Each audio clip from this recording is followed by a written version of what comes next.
Maintenant, il y a plusieurs choses encore à voir au niveau de cette partie adjacent tile. Les tuiles adjacentes qui sont trouvées sont rajoutées à une liste qu'on appelle la liste open dans l'algorithme Mastar. Donc cette liste open, c'est toutes les cases qui ont été à un moment sélectionnées parce qu'elles étaient adjacentes de la tuile en cours. On n'a peut-être pas encore calculé de chemin, peut-être qu'elles ne seront pas suffisamment bonnes au niveau du score, on passera peut-être jamais par elles, mais en tout cas elle est dans la liste ouverte. C'est les tuiles à surveiller, et on va regarder dans toutes les tuiles qui sont donc ouvertes, celle qui a la valeur F, donc F c'est la somme de H et G, celle qui a la valeur F qui est la plus faible. Et ce sera la nouvelle tuile en cours.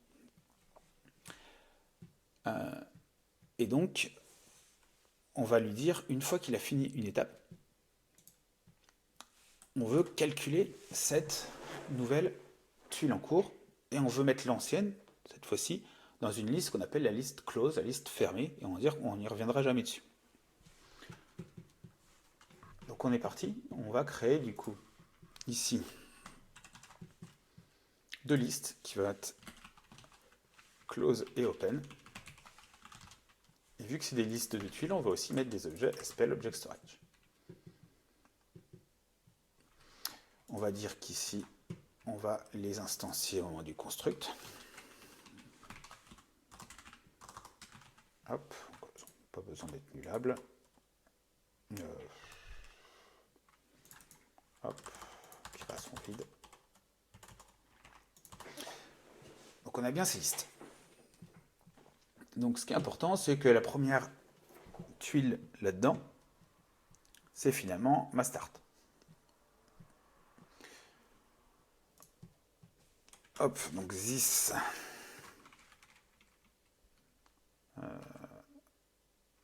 open attach this start.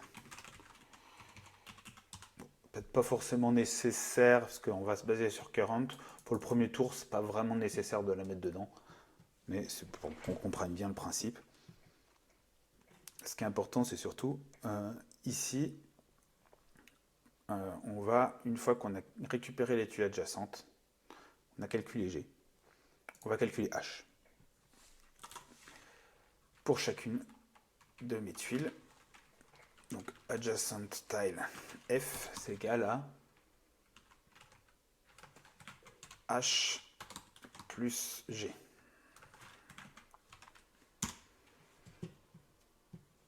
Ici, on va rajouter F. Hop, et on va aussi l'afficher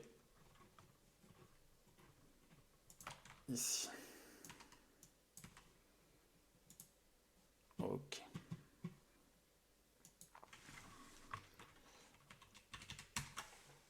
On va mettre des divs ici peut-être. Ou des spans. Pour qu'on puisse s'y retrouver un peu mieux.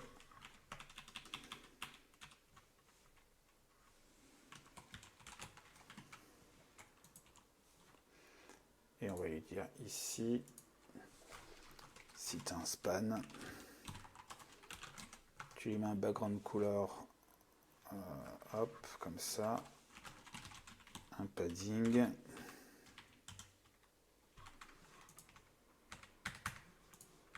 hop, j'ai cassé les choses, c'est ici une div. Hop, donc là, les spans, normalement, ils sont censés, hop, je vais resetter tout ça, avoir, voilà, tant que ça se recharge, ils ont bien une valeur, on ne voit plus grand chose. On va juste bidouiller un peu, on va lui mettre hop, un truc un peu transparent et on va mettre un margin. Bon, je sais pas si c'est beaucoup mieux mon truc. Ok, bon, on a en tout cas nos valeurs qui sont là. Quand je fais next, j'ai bien mes G. Donc je continue. Ici, et on va avancer.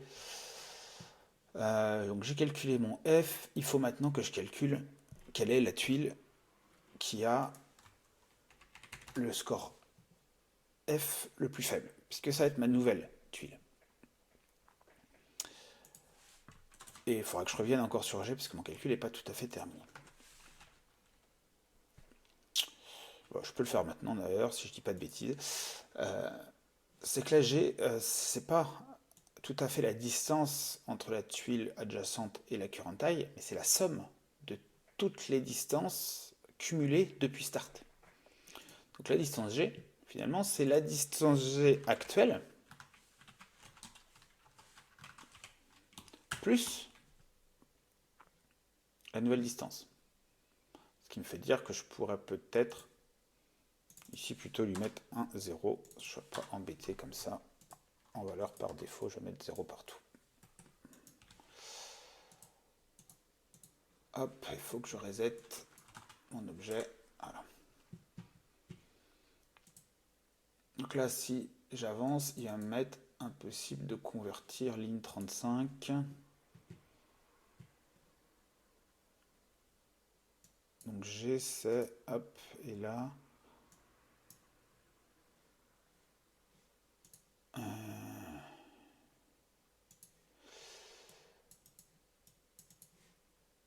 Alors, ligne 35. AppTile ne peut pas être converti en string. Alors, attends, get distance, qu'est-ce qui me renvoie? Bon, bien un entier. Et ici, ma tile, j'ai bien un entier. Et mais c'est ça, en fait, c'est que là, il n'y a pas 10.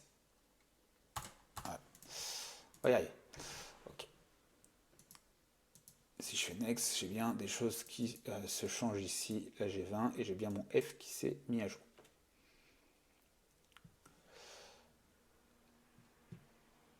Ok. Je suis désolé, c'est vraiment pas lisible. Je vais essayer de grossir un chouille.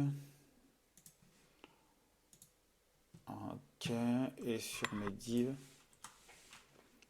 on va se mettre un petit display flex duration colonne. Ok.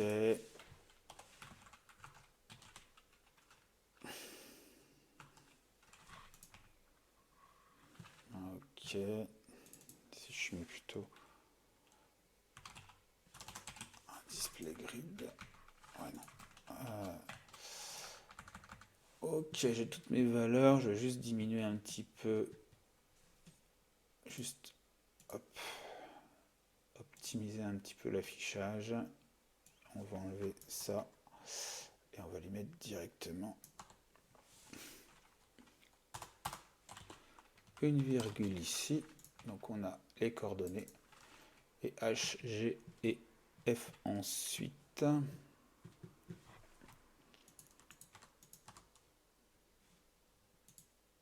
Qui s'affiche. Ok, on voit à peu près tout.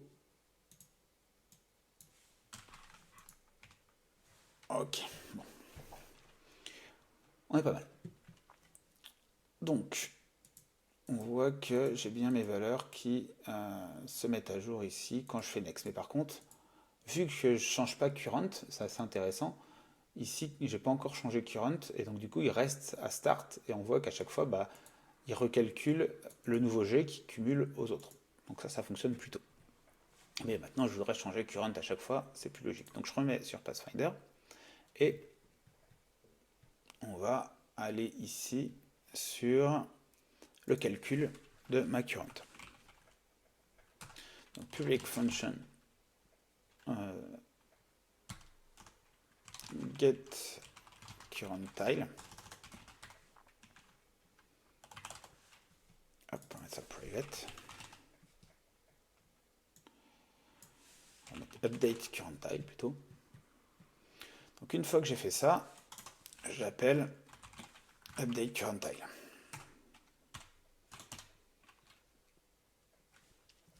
Ça, c'est censé me donner de nouvelles valeurs de current tile.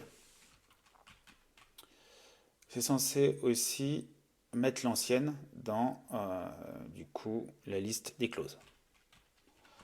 Donc on a this open, on va détacher current tile. This clause, on va attacher current tile.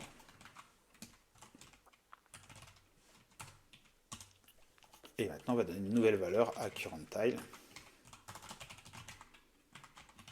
On va voir comment on fait ça. Ma current tile, c'est dans ma liste des open, celle qui a le F le plus faible. Donc ce qui est intéressant aussi, c'est que mes adjacent tiles, il faut que je les attache. Il faut que je les ajoute à ma liste des open. Donc là, à chaque tour sur mes adjacentes, j'en profite pour me dire this open attach adjacent tile. Donc là, je construis ma liste des open, qui va cumuler à celle déjà potentiellement existante. Avant d'aller plus loin, on va lui dire ici, si tu appartiens au open, donc si Pathfinder open contain, je sais plus, on va regarder, SPL object storage contains, et là je mets l'objet qui m'intéresse style. Donc vous voyez qu'il y a pas mal de méthodes sur SPL object storage, on peut voir si, qui en a une array à peu près, si notre collection contient ou pas un objet. Donc dans ces cas-là, on va mettre que c'est open. Et au niveau de notre style ici, tout simplement, on va dire si c'est open. Dans ces cas-là, tu vas mettre du light green. Hop, je fais ça avant les ndStart pour pas qu'il réécrase la couleur des ndStart, je veux qu'il garde toujours la même chose. Et là, vous voyez, si je fais next, celles qui sont mises maintenant open deviennent vertes. Et si je continue, ça ne change rien puisque je n'ai pas encore fini mon algo à ce niveau-là. Donc, ici, une fois que j'ai attaché mes adjacent tiles, on update le current tile et c'est le minimum dans les open. Donc, for each this open as open tile,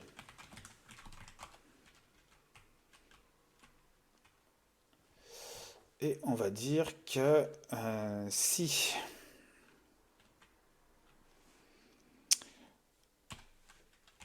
la variable qui s'appelle min n'existe pas,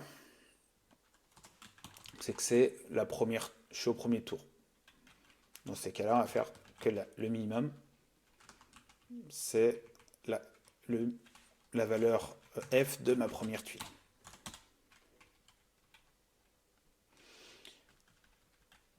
Ok. Et dans ces cas-là, on va dire que notre current tile potentiel, c'est aussi celle-ci.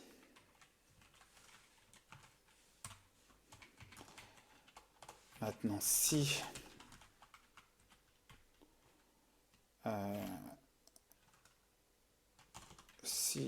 la tuile en cours, son F est inférieur à open tile, à current tile, pardon, F, dans ces cas-là, on a un nouveau vainqueur, hein, on a un nouveau min et un nouveau current tile. Hop, et donc au final, on va avoir current tile qui est égal à notre current tile qui a été trouvé. Hop, et là je fais next, et on voit que cette fois-ci, j'ai bien une nouvelle current tile qui est sélectionnée à chaque fois. Donc pour bien la voir, ce qu'on peut faire également ici, c'est si on a hop, la classe current tile, dans ces cas-là, on va rajouter un border qui va être de 4px de red. Et ici, on va lui dire, hop, si du coup la tuile en cours c'est égal à la current tile, hop, bah tu as la classe current. Ce qui fait qu'ici, hop, si je reset,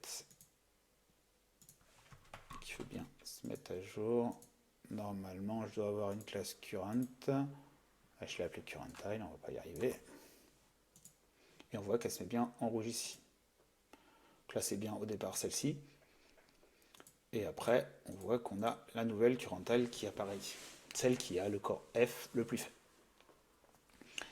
Et on avance, on avance, on avance, jusqu'à atteindre potentiellement ici end. On voit que end c'est la nouvelle current tile et c'est là que mon algo devrait s'arrêter et qui devrait reconstituer le chemin. Et ça, on verra ça dans une prochaine étape.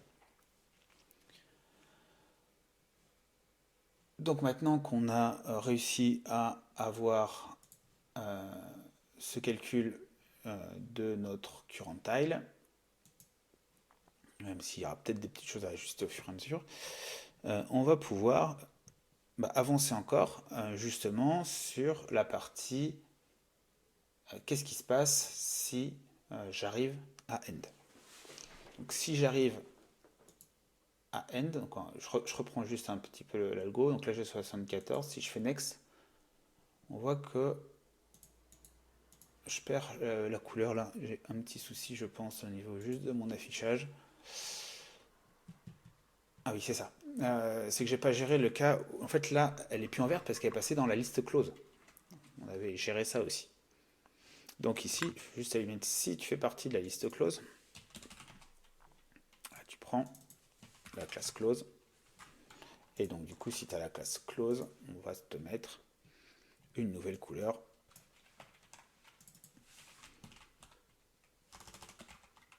Hop.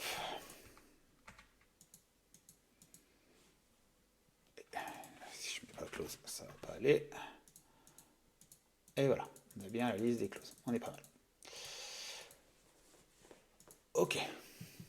Donc, si j'atteins end, je veux qu'il se passe quelque chose. Donc là, je suis dans mes pass steps. Je continue, je continue, je continue. Et je vais à un moment vérifier si this current tile, qui a été mise à jour juste au-dessus, si this current tile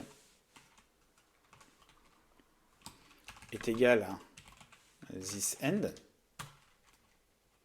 c'est que je suis arrivé au bout.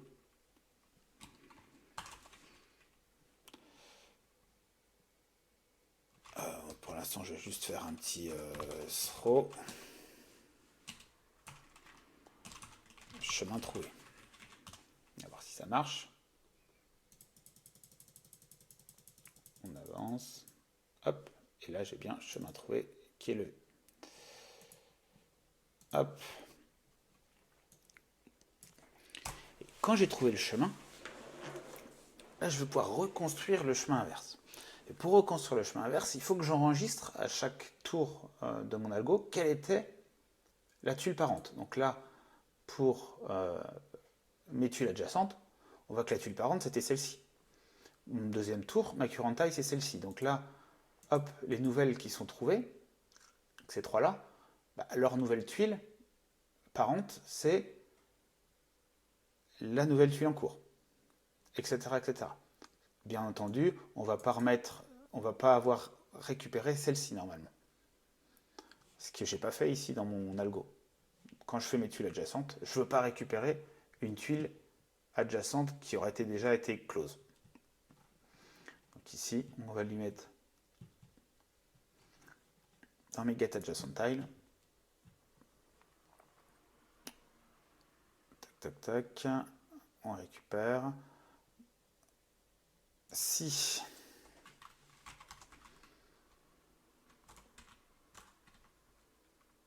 alors, this get tile, hop, on va faire différemment. Donc là, je récupère la tuile et je vais vérifier son état. Donc, on va faire sans deux étapes, on va faire adjacent tile, c'est ça. Et ici, on lui met adjacent tile, mais uniquement si ça correspond à ce que je veux. Donc si adjacent tile, alors si this clause contains adjacent tile n'est pas vrai. Donc en gros, si je ne suis pas dans la liste des clauses et que this adjacent tile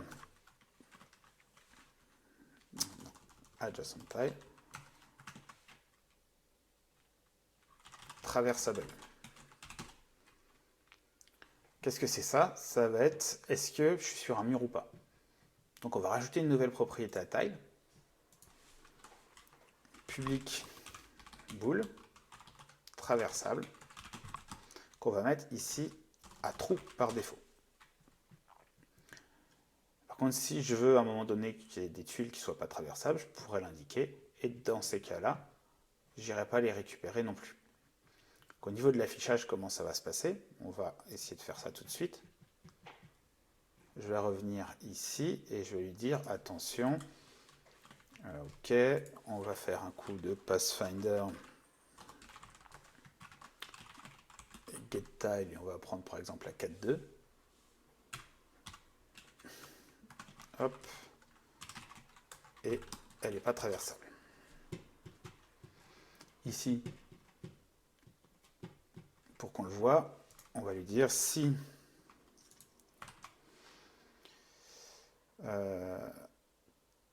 tile traversable est false, dans ces cas-là, on est sur du wall. Et ici, si tu es un wall, tu te mets en black. Hop, je reset. Ok. Ça n'a pas marché parce que j'ai pas mis wall ici. Alors, on a bien notre mur qui apparaît ici. On est bon. C'est quand je fais un next, et là, normalement, il est censé ignorer la récupération de celui-ci, et on voit qu'il se focus que sur ce autour. Intéressant aussi, vous voyez, regardez bien cette case-là. Je fais un next, elle est à 74. Effectivement, la distance ici, elle est de 10. Le H est de 64, donc j'ai un F de 74. Je fais next. Ma nouvelle meilleure case, c'est celle-ci. Quand je fais un get adjacent tile, j'ai ignoré les tuiles qui étaient close, j'ai ignoré les tuiles qui étaient non traversables. Par contre, les tuiles qui sont open, je veux toujours les récupérer. D'accord? Donc là, potentiellement, il va récupérer celle-ci et celle-ci. D'accord? Et donc, il va remettre à jour mon F. Il va recalculer la distance G. Ma distance G, maintenant, vu qu'ici, j'ai déjà fait une, deux cases, bien entendu, la distance G, elle va être de 30. 10, 20, 30. Donc, à la place d'être à 10, elle va être plus grande. Et donc ici, si je fais un coup de next, on voit qu'ici, j'ai un G à 20, j'ai peut-être un petit bug quelque part, à 10, celle-ci devrait peut-être être à 20. Enfin, en tout cas, oui, j'ai peut-être un petit bug encore à retravailler, mais en tout cas, on voit qu'ici, elle a mis à jour et mon F est devenu plus grand. Il était à 74 et il passait à 84. Ça, je veux pas. Si ici, mon F était à 74, en passant par un autre chemin, si la nouvelle valeur est moins intéressante, je ne veux pas la mettre à jour. Par contre, il peut arriver des cas où la nouvelle valeur est plus intéressante, et dans ce cas-là, je veux le mettre à jour. Et si je le mets à jour, je voudrais aussi lui changer son parent. Là, son parent à l'heure actuelle, ça va être, on ne l'a pas encore géré, mais le parent ici, ce serait la case start là, de 1. Et s'il s'avère que c'est un nouveau meilleur score, bah, le nouveau parent, ça sera le nouveau ici, qu'il faudra mettre à jour. Donc ça, c'est aussi quelque chose à prendre en compte, que j'ai pas tout à fait pris en compte encore. Donc, beaucoup de choses, mais on va y arriver. Du coup, on va se remettre au niveau ici de notre algorithme et au moment où je mets à jour mon G. Oui, donc là j'ai un petit bug au niveau de mes G qui restent tout le temps à 10. Mon adjacent G à la base il est à 0 et on veut cumuler. Mais en fait, ce qu'on veut cumuler, c'est avec la valeur déjà de current tile et pas d'adjacent tile qui elle est à 0. Normalement, si je fais ça, on voit que là ça se cumule bien. Okay.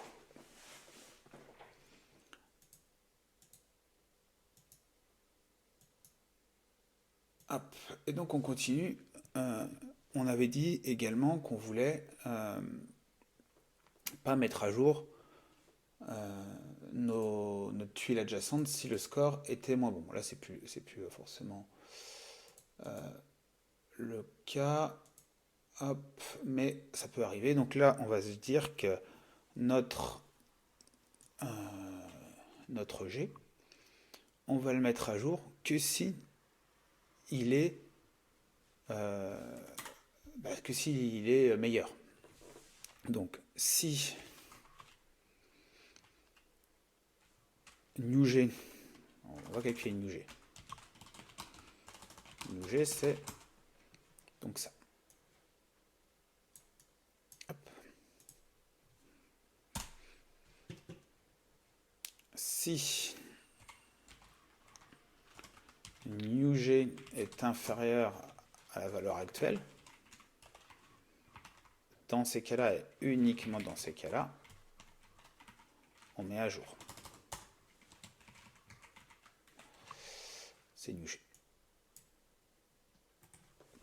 Et on va également mettre à jour le parent dans ces cas-là. Mais on va venir du moins à cette histoire de parent. Donc, on veut enregistrer le parent.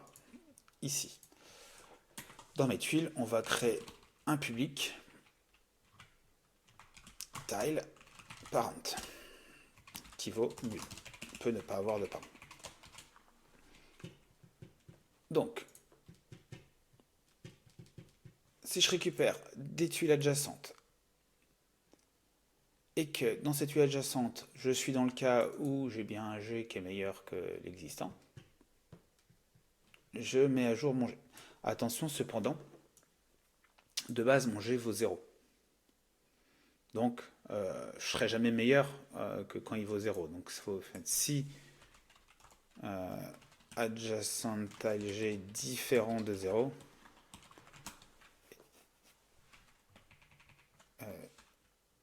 oui.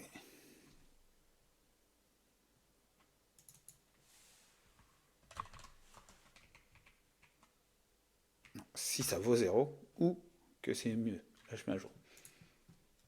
Et donc le parent c'est current tile. Ça permet de garder ma current tile et si jamais le G est meilleur, on met aussi à jour la tuile parent. Hop, ok, et on va essayer d'afficher cette tuile parent aussi. Donc ici, on va remettre encore un truc à afficher, ça commence à faire beaucoup, mais bon, c'est pas grave. Hop, on en est ici, on a open, close, HGF. Donc ça, c'est ce que ça donne si éventuellement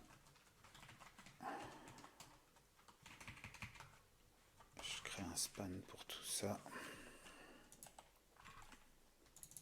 Ou un div même.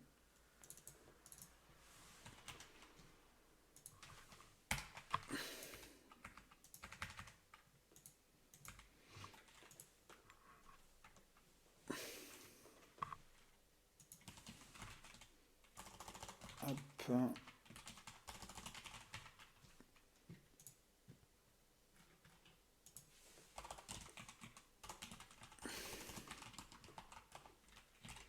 Avec un display flex, un gap,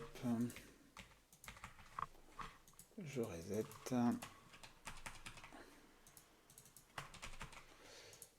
Et j'ai dit que c'était point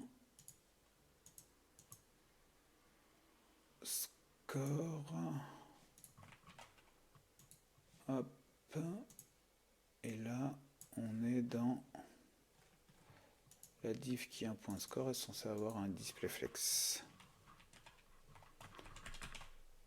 Et c'est peut-être le cas, mais j'ai peut-être pas assez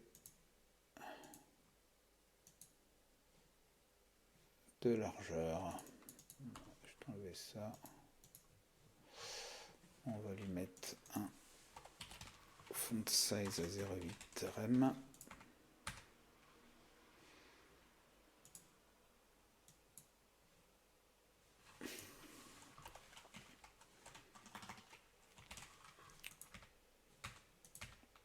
Bon, bah, décidément, il y a un truc qui va pas, je vais pas perdre de temps avec ça, c'est pas grave. Ok, on a donc nos valeurs ici. Hop, si je sais ce qui va pas. Parce que c'est la div là qui prend le dessus. Si je fais ça, on devrait être mieux. Voilà. Ok. On commence à avoir un truc bien. Donc j'ai mes trois valeurs. C'est quoi si j'enlève ça? Ça change rien.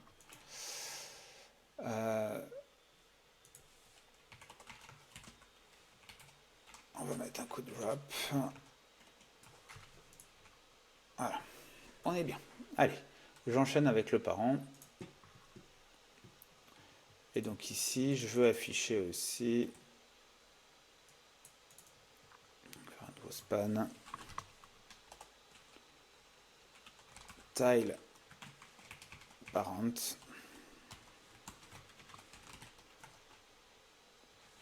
X. Tile parent Y.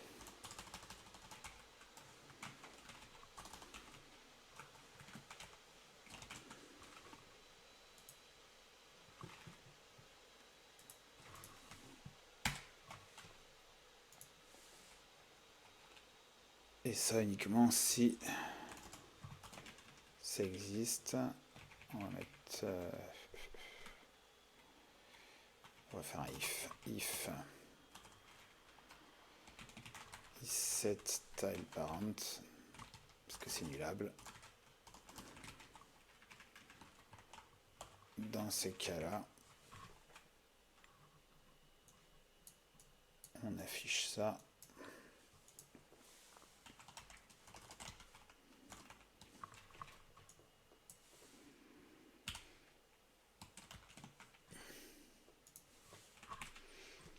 Et ici on met un endif. C'est juste pour qu'on essaye de bien comprendre, voir si ça marche. Et du coup j'ai cassé quelque chose apparemment. Hop, pardon.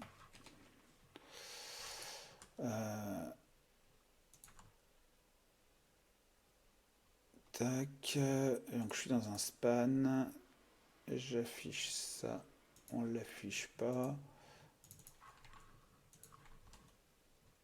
c'est juste ça.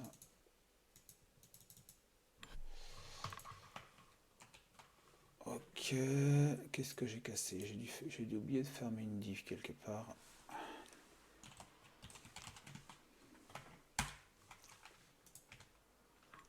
Voilà. Et donc on voit ici qu'on affiche le parent. Je vais mettre un P2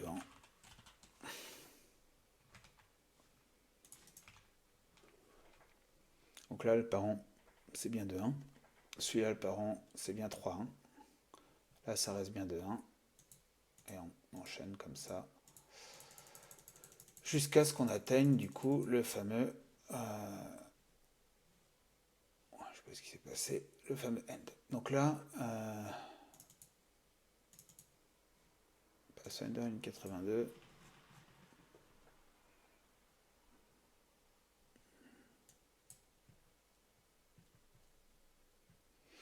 Je suis peut-être arrivé en bout de...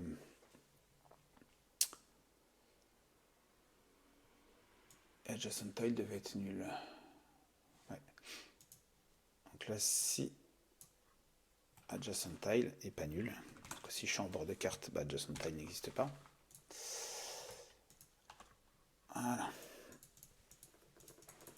là, au moment où on arrive sur end, hop, vous voyez qu'il prend un peu de temps à faire à tout examiner. On n'y est pas encore. Si on l'a passé, ah oui, j'avais enlevé l'exception, autant pour moi. Quand il arrive à end, on veut qu'il se passe quelque chose. Donc, revenons maintenant à cette dernière étape qui est le calcul du chemin. Ici, on va avoir le parent, on est bon. Et donc quand on est à end, où est-ce que je l'avais géré ça?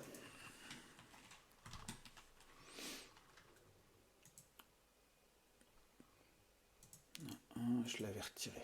Si, non, là, il est là. Si je fais à n, dans ces cas-là, on veut recalculer le chemin. Donc on va repartir de... On va mettre ça dans une peut-être nouvelle...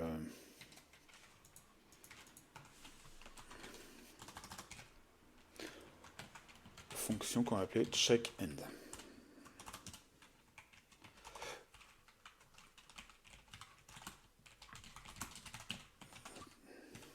Ok. Donc si current tile égale end, on veut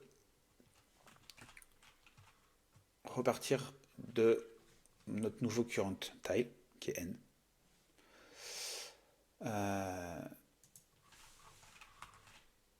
For each. Non, on va faire un coup de while.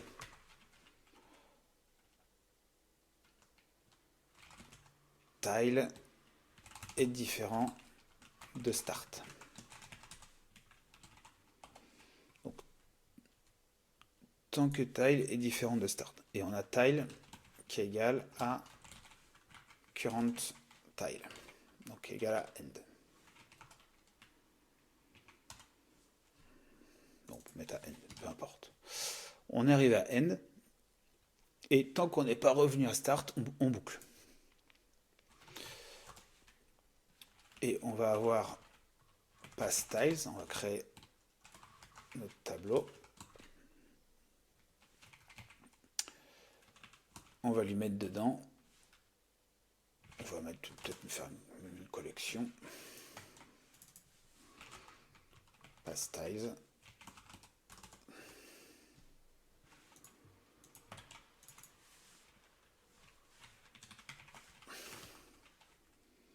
Je l'appelais pass.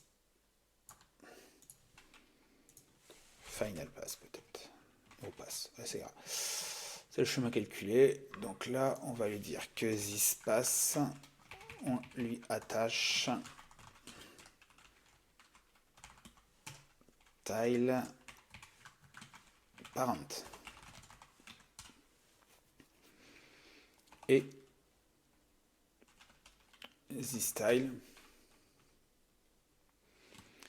est égal à tile parent.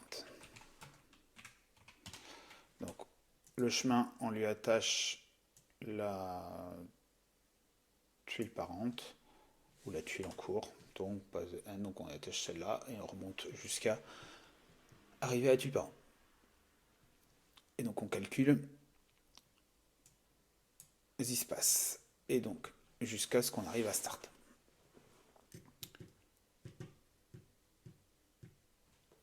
Ok.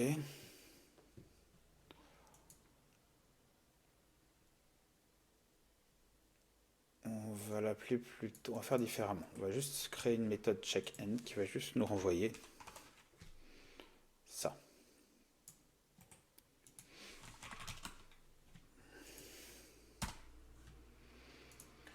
On va mettre if checkEnd.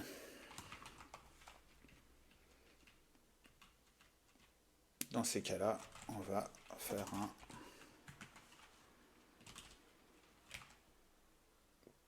compute final pass. Ça me paraît mieux de découper comme ça. Et du coup ici, on va faire final pass.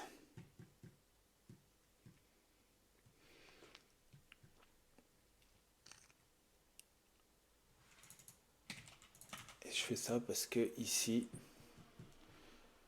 on va lui dire que le next, le bouton next, on va l'afficher que si je suis pas sur le end.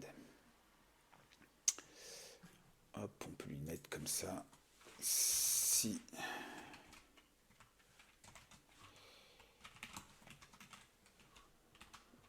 Pathfinder check end, qu'on va mettre en public.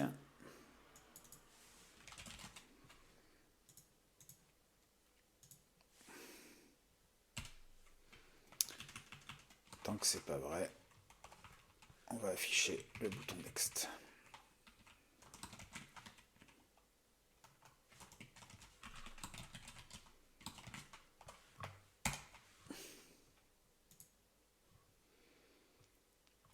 Hop. Alors j'ai oublié un point virgule. Semble-t-il, ligne 51 de mon Pathfinder. J'ai oublié une parenthèse. Ok, on avance, on avance, on avance, et on devrait arriver à un moment donné à notre end. C'est un peu long.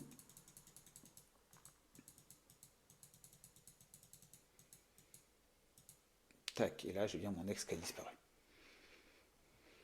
C'est pas ouf parce que je peux continuer à faire entrer, mais on pourrait en renvoyer une exception, try catch l'exception et puis mettre un message d'erreur.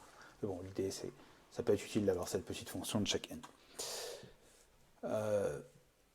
C'est du détail d'implémentation après au niveau de l'interface. On va revenir sur notre logique ici. On a normalement réussi à calculer ici notre collection passe et donc on va l'afficher. Si on a passe, dans ces cas-là,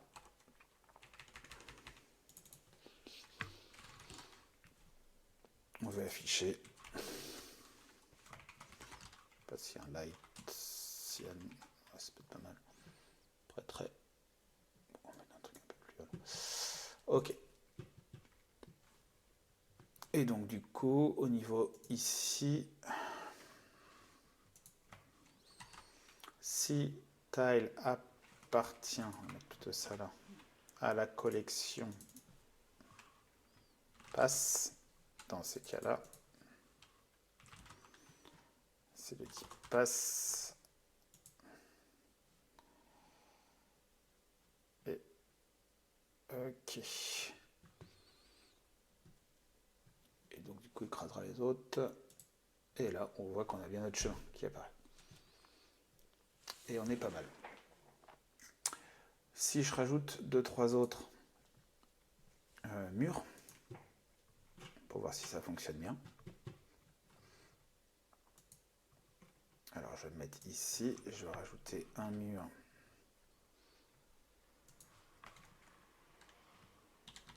en, disons 4-3, 4-4, 4-5.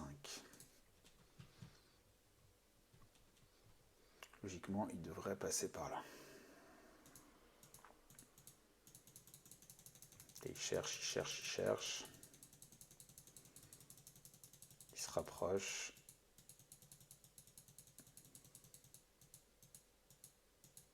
Et voilà, il a trouvé le meilleur chemin.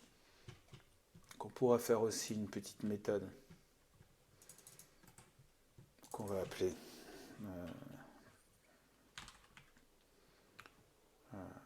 go to end. Et on va faire while this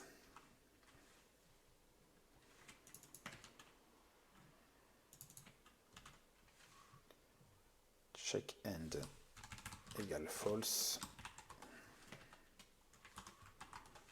Tu me fais un pass step. Donc en gros, on exécute pass step jusqu'à ce qu'on soit au bout. Je pourrais stocker aussi le fait que ce soit n dans une propriété. Ok. pas step, et donc du coup, si je fais pas de bêtises, je vais pouvoir créer un lien ici. Hop. Si. Ok, on va dupliquer ça. Et ici on a goend. Et là, dans ce cas-là, on fera, je ne sais plus comment je l'ai appelé, go to end.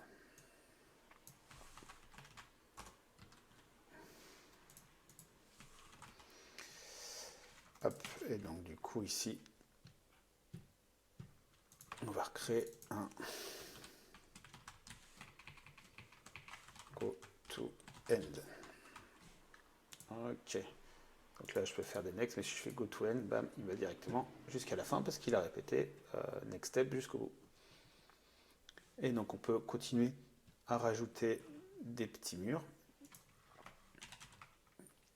Hop, si je le mets en 1, en 0,